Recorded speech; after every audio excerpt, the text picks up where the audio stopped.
Let me introduce, starting from the moderator of the panel, Stas Belkovsky, political commentator, well known in Russia. Yeah, round of applause can go now. And then Demian Kudriavtsev, CEO of media holding Kommersant. Svetlana Mironyuk, chief editor of the biggest news agency in Russia called RIA Novosti. And then we have Reese, Schonfeld, co-founder of CNN Networks and Food Networks, and Gigi Wang, Chair Emeritus of MIT Venture Lab, I believe. Stas. I'm very thankful to Ms. Ekaterina Gaika for introducing all those people present, because I don't know some of them, misfortunately. And so it was very... Excuse me? Go ahead, go ahead. Because it was very painful to me to read the names of such respected persons like Reese, Schonfeld, and Gigi Wang.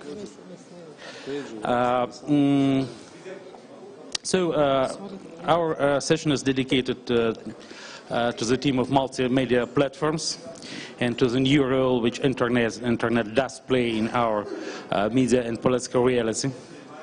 And I regret very much, because it's a pity I haven't met here Mr. Sergei Kapkov, who is Chief of Culture Department of Moscow Mayor Office, because I just wanted to ask him, how could he estimate, how could he appreciate, I would say, that the number of all the media controlled by Moscow Mayor's Office are much less influential than the Twitter of Ksenia Sobchak.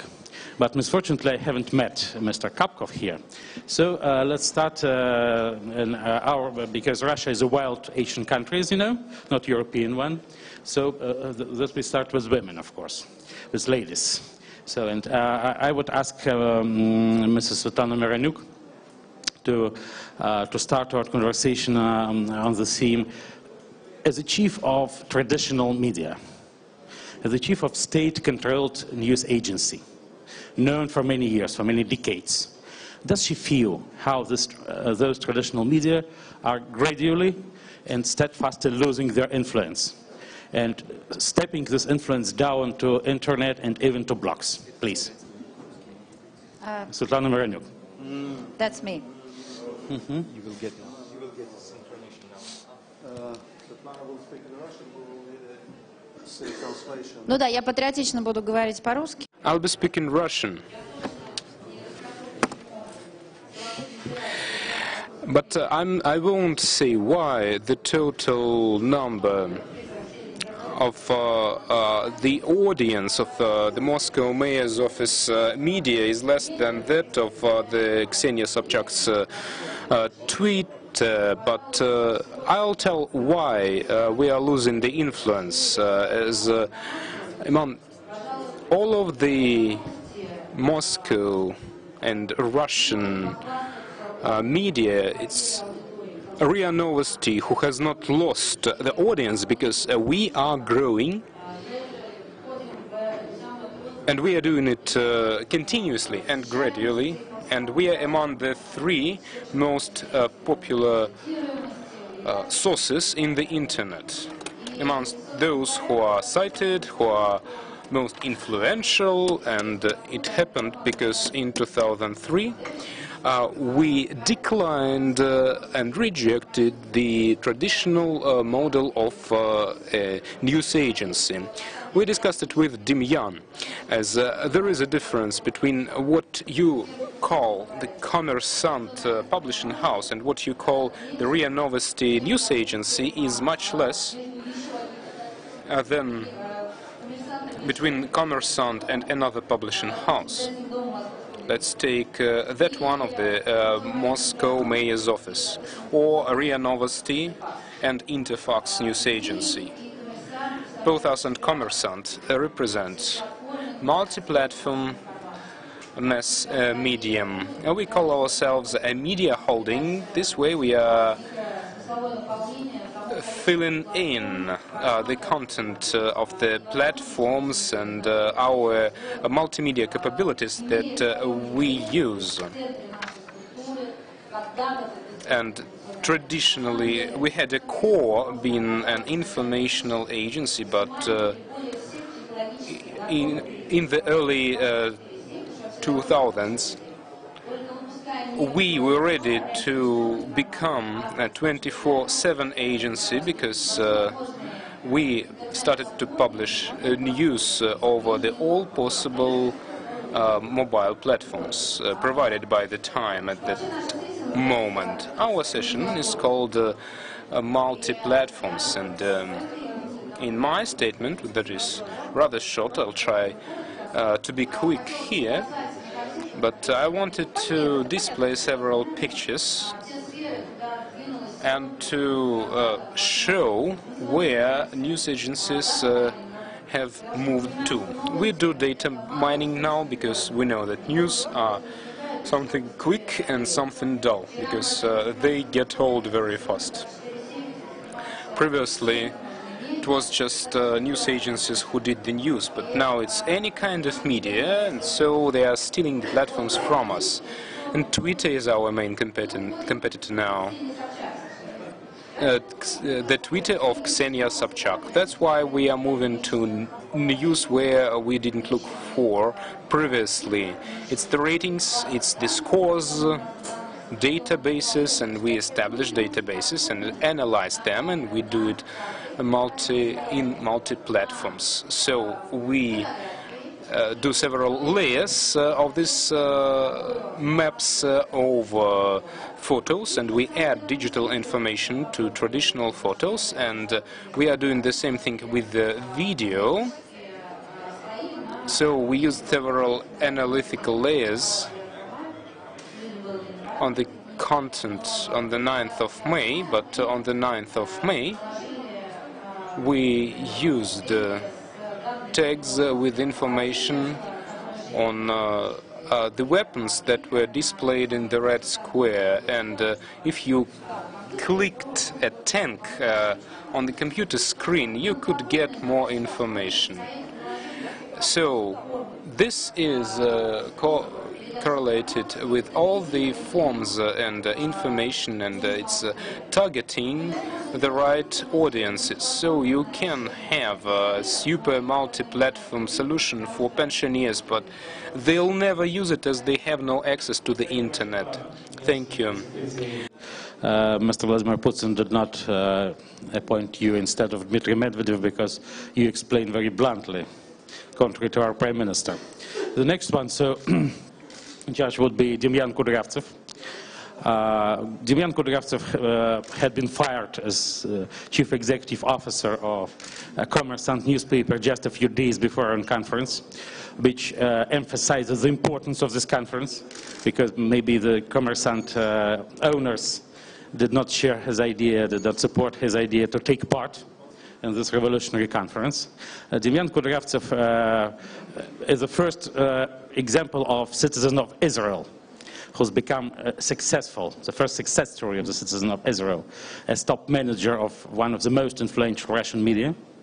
And I think something Demian Kudriavtsev wants to deliver us is very, very valuable. So, Demian Kudriavtsev, please. First but not last, actually. В связи с тем, что нашим гостям наконец дали. Now I can see that our guests at last have simultaneous headphones. I will speak Russian because Stas already mentioned some jokes, and I can see that not all jokes were understood. That's why I will speak Russian. There is no any multimedia, multi-platform existing, and it will never exist. Because a person cannot, today's person, modern person, cannot get barbecue and fruit juice at the same time. He cannot do this. He can get them only step by step. And the question is that this barbecue and fruit juice should be produced by one good cuisine, and one good restaurant can produce the first, the second course and fruit juice. In this case, this is multimedia content, but consumption still will depend only on behavior model. And here, in this case, multimedia holdings of Russia and Asia also are much in a better situation than multimedia holdings of the old world. Now I will explain you how it's working. All examples, as you know, all examples will be a little bit obscure. That's why please consider this. I will describe the picture on the whole. Yes, and I'm responsible for the strategy. Because tactic person, I'm maybe not so good as a tactic person. I was even fired as a tactic person. Okay, what time did a working day start? During the Industrial Revolution. It started from 6:30 a.m. till 7 a.m. And when did a clock's day start, or a bank's person?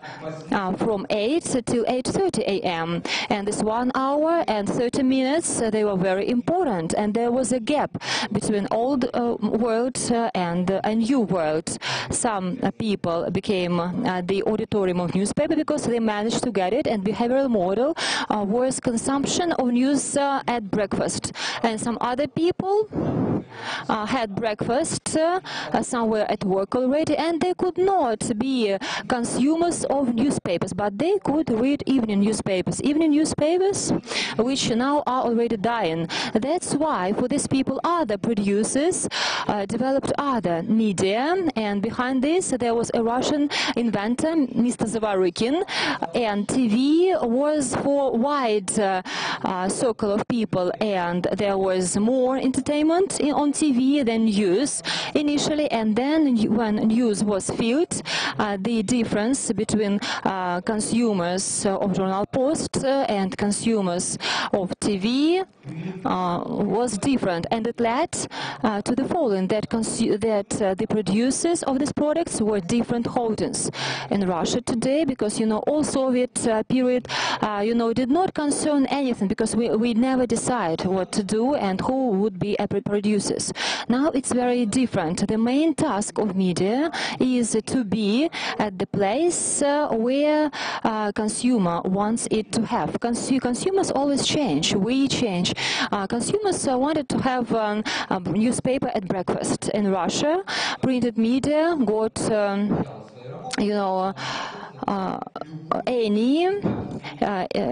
any class, and we had a big generation reading people, but who did not understand anything. They read everything, but they were inside of what they read. Then they came back, and the same person, he already was an observer. He had a different mode, behavior mode, and these were, like two people already. And what can we do today? Today we have a lot of closeness now between these behavioral models.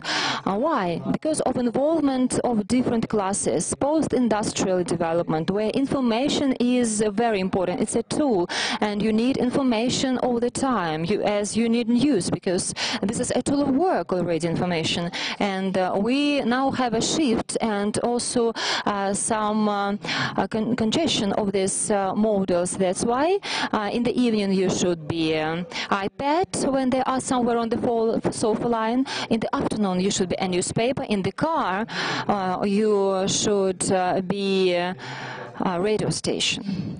And in Russia, as you know, there are a lot of stable news brands. Real News, for example, they can afford, because on the West, these players, they had to be united, but in Russia, this should not be like this, and you know, everything what Fox does, for example. This was not coming one from another. In Russia, we have such a situation that now we can have one from another. People who got used to doing news, to make news, who were consumed once per day. Now, these people should change, and this news had to be consumed many times per day.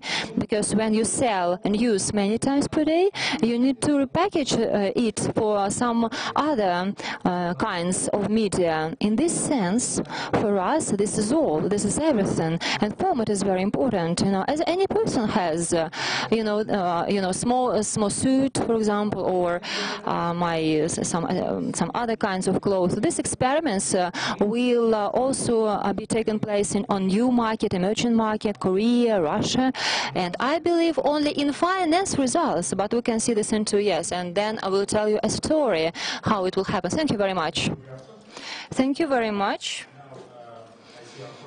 Looking very serious, because unlike Russians, they do really believe in the prospects of Russian modernization, symbolized by Skolkovo Foundation, which organized this event. And I'm very happy to introduce Gigi Wang, who represents MIT. MIT is one of the institutions working out the ideology of Russian modernization, which would be totally, in my opinion, totally useless for this generation of Russian politicians and top managers. But seeing those faces, seeing the people present here, I'm quite sure those people are very interested in knowing what is the ideology of Russian modernization, especially in the media and multi-platform field, which would never be implemented. So, Ms. Wang, please. Thank you. All right. Just to give you a little bit of background, I'm from the MIT Stanford Venture Lab. It's a high-tech forum where it's sponsored by both MIT and Stanford, and our mission is to promote entrepreneurship and innovation in the community, to help the entrepreneurs who want to get more exposed to ideas, to what's hot, and then also, very importantly, to meet people in the community, like investors. Because a very, very important element of helping a region like, Moscow, or a region like Singapore become successful, like Silicon Valley, is building the ecosystem in the community.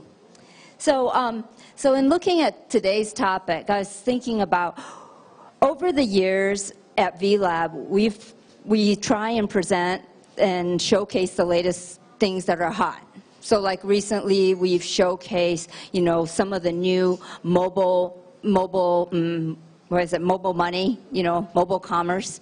We've showcased something called vision computing, which is basically object recognition. And some of those things actually tie back into multimedia platforms.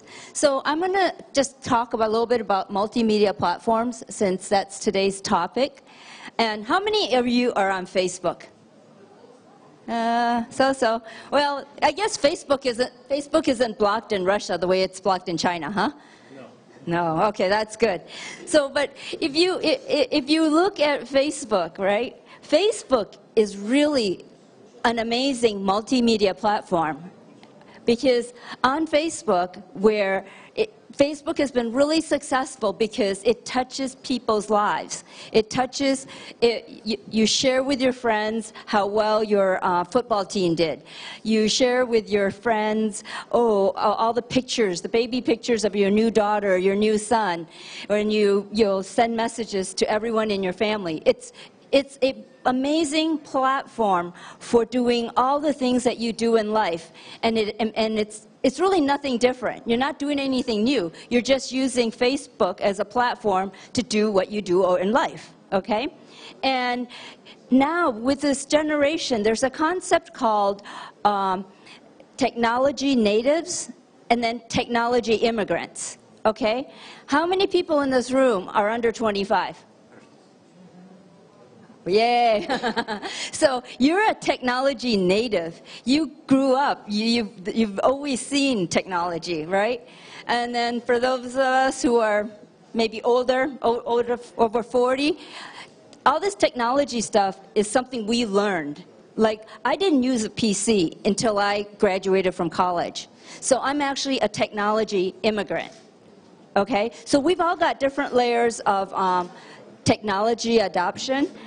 And so in this world of multimedia platforms, it's really important to realize that part of the reason multimedia platforms exist is because all of us are different on how we consume.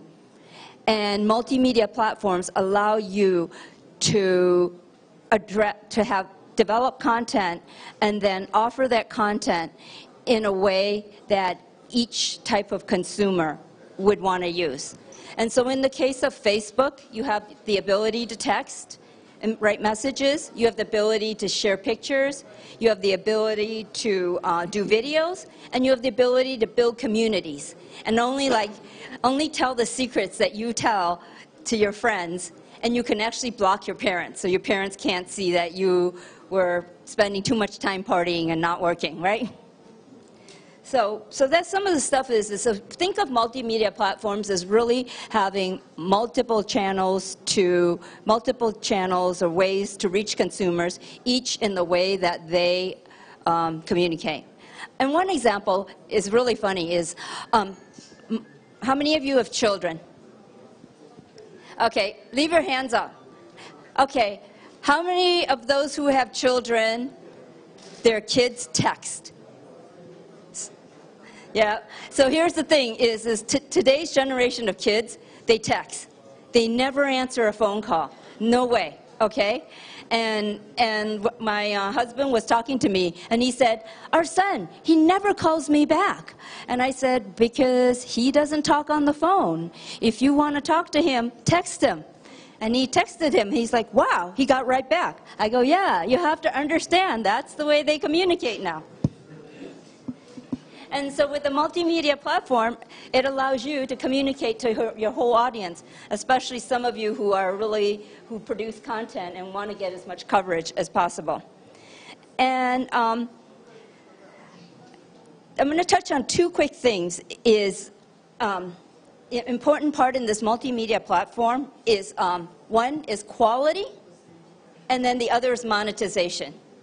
And I think a lot of people here are at this conference because of business and because they want to make money.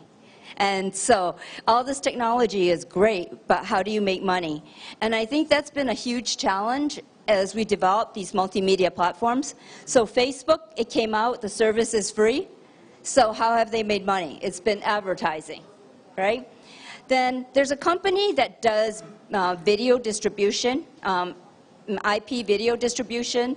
Their customers, this company is called Uyala, okay? And their customers are like Arsenal, the team, multimedia companies like CNBC, Warner Brothers. They have them distribute IP video content. But then a lot of competitors came on the market. And what's happened with that is that with more competitors, then the pricing went lower and lower, and so they weren't making money. And what happens is it's back to how are they going to survive. So now they've developed some products to help their customers monetize. So in other words, to be able to measure the number of people who are watching and then sell that as advertising to the advertisers that would want to be on those shows. So I think monetization is really important. You have to keep thinking about monetization, keep looking for ways to make money. And, you know, the world of like virtual goods, that's just a crazy way to make money. All these people are buying. I'm very sorry, Ms. Wang, but as far as I know, just 4 minutes are left, okay. And we should let Mr. Reese Schonfeld to talk a little bit. So we have another minute to finalize, because the theme of monetization is the most close to everybody in this audience, and it proves enough that women, especially of Chinese origin, are much more practical than anybody in this media world. And Demian Kudriavtsev has warned me he has to go in a couple of minutes because he has a very important meeting in Kremlin dedicated to the multimedia platforms. And being one of the most influential media managers in this country, Demian Kudriavtsev could revenge you if you don't let him to Stas, can I ask Gigi a question? Yes, of course. Please, Svetlana. Gigi, great notions, technology immigrants and technology natives. How you will call those who try not to use the technology at all? We have many people here who just send SMS and just use emails, and they don't go to the social networks. They don't use different. No. In this society, we have many people. I have a perfect. Like this. I have a perfect answer for you. My mother. Great. But in Russia, I would say It's the very answer I expected. 45 plus. Yeah. Who act like this, not You- okay. 70 plus. but Right. 45. So I'll give you my father refused to touch the internet, refused to, and he has a PhD in chemistry. But once he found modernization is the way. out that he could look up his medicines on the internet, now he lives on the internet. So you have to find some reason that's important to that But person. give the notion, technology refugees. Yeah, totally. Technology refugees. Okay, thank you very much. Ms. Wang, Ms. Mironyuk, please, Mr. Reese, Schonfeld, co-founder of CNN, one of the most revolutionary media in the world, though handing over some part of its niche to Al Jazeera last year, and maybe you'll explain why. Because Al Jazeera stipulated the revolutionary chain in the Arab world. Please, Mr. Schonfeld. Thank you. Entirely at your disposal. Thank you. I think I want to start by saying I am a technology foreigner, which I think is the best disturbance me. I have someone in my office. Who handles all the computer for me, and if it weren't for my partner, I would be totally foreign to the subject. But I do know enough about it to say a few things. First, I used to work with Stas for 2 years in 1990 and 1991. Stas and I were trying to establish what would have been, instead of a propaganda agency, a plain commercial news service that would have served we could have sold and made money on. And the people there with me, Gennady Shishkin, Igor Makurin, were both great journalists and deserve to be praised. The story about Gennady Shishkin that I most like to tell is that on the night of the Great Trouble, he received a call from Leonid Kravchenko, who had been head of TASS previously, but was now head of all of Soviet television. And he was told to be downstairs in 10 minutes. There would be a car waiting for him. There would be 3 men to accompany him, and he would go to the office of the television. He went there and met with Leonid. Leonid handed him a piece of paper and said, "You will take this to TASS, and you'll put it on the wire, and it will go out immediately." You all know what the piece was, I don't have to tell you. And Kravchenko also said, "My friends will accompany you to help you." And he went back there. Shishkin went back, sat at his desk, and told me afterwards it was the most courageous thing he'd ever done as a journalist. He added 4 words to the document, according to official sources. And there was a wonderful spirit at TASS, and it was a wonderful place to be around, and I enjoyed working with all the people there very, very much. But in my own world, and this was before I had ever worked with TASS, we did create one of the most disruptive organizations in the history of journalism. We called it CNN, and it used a new tool. The tool was called satellite. A couple of companies used satellite to distribute film. No one used it to gather information. And we were the first people to do that. And in the course of doing that, originally, in order to do it, every time we wanted to send a signal from anywhere in the world, or at least from the United States. It's hardly heard. Oh. Oh, okay, I'm sorry. In order to send a signal from anywhere in the United States to any place, we had to ask permission of the Federal Communications Commission. My luck, my lawyer was the former chairman of the FCC, so he knew everybody. And he'd call them at parties at midnight and at 6 o'clock in the morning to say, can they feed from Alabama? Can they feed from here? It got to be so disruptive to their lives, they wiped out that regulation. And once that regulation disappeared, then everybody started. There were no satellite trucks in those days. They built them, both trucks originally. They built them just because we had created a market and a new way of gathering news, and that truly changed and disrupted we were the first station to go on with news at 6 in the morning. We were the first station to carry news all the way 24 hours a day. Within 2 years, all 3 of the networks were doing news overnight, which they'd never done before, and all the local stations were going on the air at 6 instead of at 7. It was a wonderful time and a wonderful moment to be there. But having said all that about the past, I'm almost certainly the oldest man here in the room, and so I'm entitled to look at everything we're hearing more with fear than with hope. I know now, from the ratings that I see and what I read every week, that the number of people who watch news between 18 and 34 on an average day will be less than 100,000 people with all 4 networks. That will include Fox, MSNBC, CNN, and CNN Headline News. So the audience for news is growing much, much older. In America, we don't count people over 54. You're not paid if you're advertising for people over 54.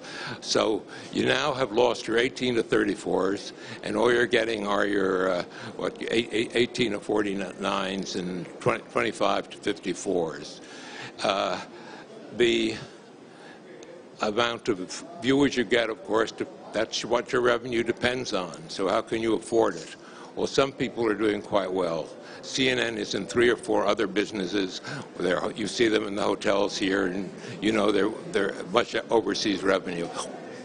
But Fox doesn't care, because they are making money, but they have Rupert Murdoch's money to support them, and Rupert has never cared about making money as much about making up people's other minds. Mr. Schonfeld, if you finish in a minute, I would be very, very grateful to you. I can easily do it in a minute. What I fear, and what I really came here expecting to talk about, was the merger now between all forms of media, not news, but all of them on one television set, which is inevitable and will probably happen in 2 years. And we pay $25 for an app, and you'll be able to read your newspaper on your television screen. You'll be able to certainly watch your cable systems and watch all the other internet sources.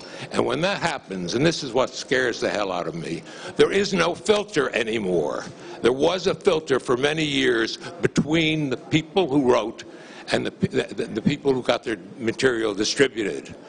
I love to tell the story of a story I covered many years ago. I interviewed George Lincoln Rockwell, an American Nazi, and it was an exclusive interview, and he blurted out that he thought 90% of the Jews were traitors. I rushed back to the office. NBC was calling my office, would we sell them the film? I got back there, and my boss said, not only will we not sell the film, we won't put it out. And I said, why not, Bill? And he said, because I'm from Missouri, and there are too many people in Missouri who will believe him. Once we open this up to that many people, once it is wide so that anyone here in this room and all the other ugly people, nasty people, none of whom are in this room, when they have access to that vast audience, what will happen? Mr. Schonfeld, I'm very sorry I've given you the word, the last but not least, but we have just 1 minute because organizers are looking at me very eloquently. So, and the organizers asked me to give those people present to ask some questions. The first question had to be to Mr. Demian Kudriavtsev because he's very hurrying on his way to Kremlin. But the first would be Svetlana Mironyuk. Again, please, if some questions. One question to Svetlana Mironyuk, please. Okay. So if the audience doesn't have any questions, so please. It's not into the microphone. The interpreter is unable to hear that.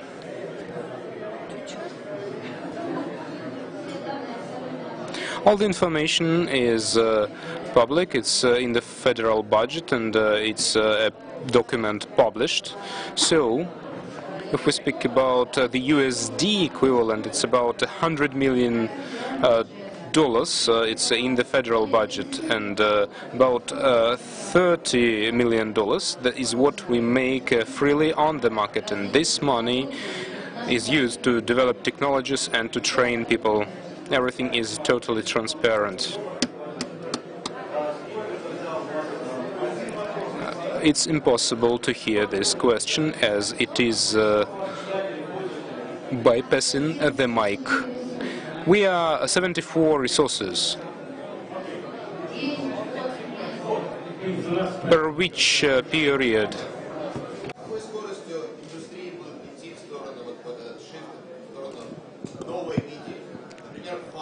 Технологически, социально или... It's again without the microphone.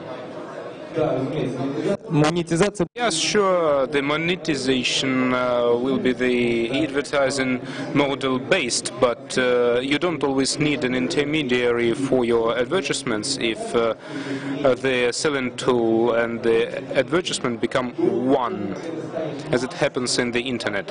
Before it becomes a widespread standard and it changes the budget of the advertising market, here it will take 7 years, and for some countries it will be like 3 years. Some companies are permitted to do that, others not. We are very deep into the transition period, and it's hard to say anything now. I would summarize in a couple of words, which I have understood from our session. First and foremost, there is no more censorship due to new multimedia platforms. Another conclusion is that the key question is monetization of multimedia platforms, and I'm very hopeful the first multimedia platform to being monetized would be the Twitter of Ksenia Sobchak, which I would tell her right tonight. Thank you very much, ladies and gentlemen. Thank you.